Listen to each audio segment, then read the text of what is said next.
يا أيها المزمل قم الليل إلا قليلا نصفه أو انقص منه قليلا أو زد عليه ورتل القرآن ترتيلا إنا سنلقي عليك قولا ثقيلا إن ناشئة الليل هي أشد وطئا وأقوم قيلا إن لك في النهار سبحا طويلا واذكر اسم ربك وتبتل إليه تبتيلا رب المشرق والمغرب لا إله إلا هو فاتخذه وكيلا واصبر على ما يقولون واهجرهم هجرا جميلا وذرني والمكذبين أولي النعمة ومهلهم قليلا إن لدينا أنكالا وجحيما وطعاما ذا غصة وعذابا أليما يوم ترجف الأرض والجبال وكانت الجبال كثيبا مهيلا إنا أرسلنا إليكم رسولا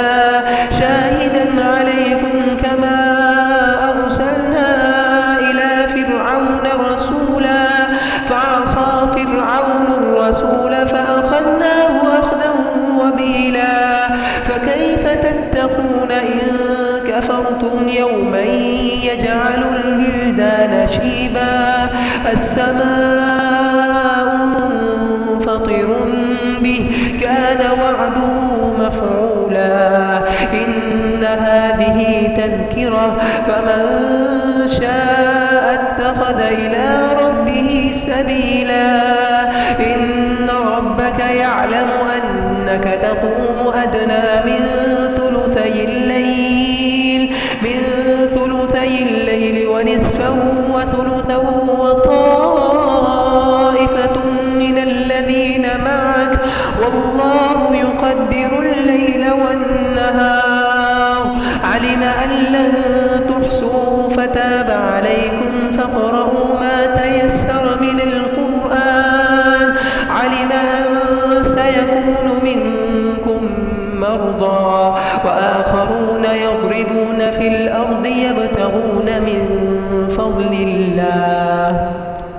وآخرون يقاتلون في سبيل الله فاقرؤوا ما تيسر منه وأقيموا الصلاة وآتوا الزكاة وأقرضوا الله قرضا حسنا وما تقدموا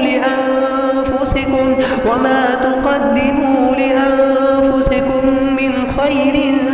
تجدوه عند الله هو خيرا وأعظم أجرا واستغفروا الله إن الله غفور رحيم الله